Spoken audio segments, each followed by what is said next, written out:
গত 2রা সেপ্টেম্বর বিজেপির সদস্যতা অভিযানের সূচনা করেছিলেন ভারতবর্ষের প্রধানমন্ত্রী নরেন্দ্র মোদী। তারই অঙ্গ হিসেবে ত্রিপুরায়ও চলছে এই সদস্যতা অভিযান। প্রায় প্রতিদিন রাজ্যে বিভিন্ন জায়গায় সদস্যতা অভিযানে অংশগ্রহণ করছেন বিজেপি প্রদেশ সভাপতি তথা ত্রিপুরা রাজ্যসভার সাংসদ রাজীব ভট্টাচার্য। একইভাবে সোমবার গন্ডাছড়া ও করবুকে সদস্যতা অভিযানে অংশগ্রহণ করেন শ্রী ভট্টাচার্য। পরবর্তী সময়ে সংবাদ মাধ্যমের মুখোমুখি হয়ে প্রতিক্রিয়া ব্যক্ত করতে গিয়ে রাজীব ভট্টাচার্য বললেন, এখনো পর্যন্ত রাজ্যে প্রায় 4.5 লক্ষ মানুষ সদস্য পদ নিয়েছে। তিনি আরও জানান, আগামী 25শে সেপ্টেম্বর একটি লক্ষ্যমাত্রা নিয়ে এক মেগা সদস্যতা অভিযান অনুষ্ঠিত করার সিদ্ধান্ত নেওয়া হয়েছে এবং ইতিমধ্যেই তার প্রস্তুতি শুরু হয়েছে। দেখুন, আমাদের সাংগঠনিক পর্ব হিসাবে আমাদের মেম্বারশিপ অভিযান শুরুয়াত হয়েছে।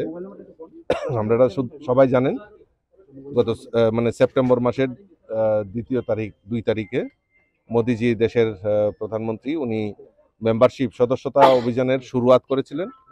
তারই অঙ্গ হিসাবে এখন পর্যন্ত আমাদের ত্রিপুরা রাজ্যে প্রায় 4.5 লক্ষের মতো আমরা মেম্বারশিপ করতে পেরেছি। তো অনলাইন এবং অফলাইনেও আমাদের কাজ শুরু হয়েছে এবং এই মেম্বারশিপ অভিযানকে সামনে রেখে আমাদের বিভিন্ন যারা নেতৃত্ব আছে প্রত্যেকেই আমাদের প্রবাস কার্যক্রম আমরা শুরুয়াত করেছি।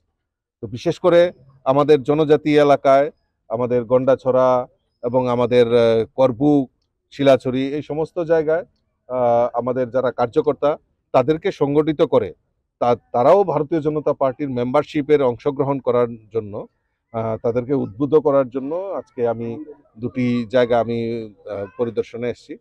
প্রথমে আমি গন্ডাছড়া যাই এবং সেখানে কার্যকর্তাদের সঙ্গে মিলিত হই এবং এখন আমি করবুক, শিলাছড়িতে আমাদের কার্যকর্তাদের সঙ্গে, দেবদুর্লভ কার্যকর্তাদের সঙ্গে মিলিত হই এবং আগামী দিনে আমাদের যে লক্ষ্য, আমাদের যে মেম্বারশিপ, সেই মেম্বারশিপ অভিযানে আরও ভালো করে কাজ করা।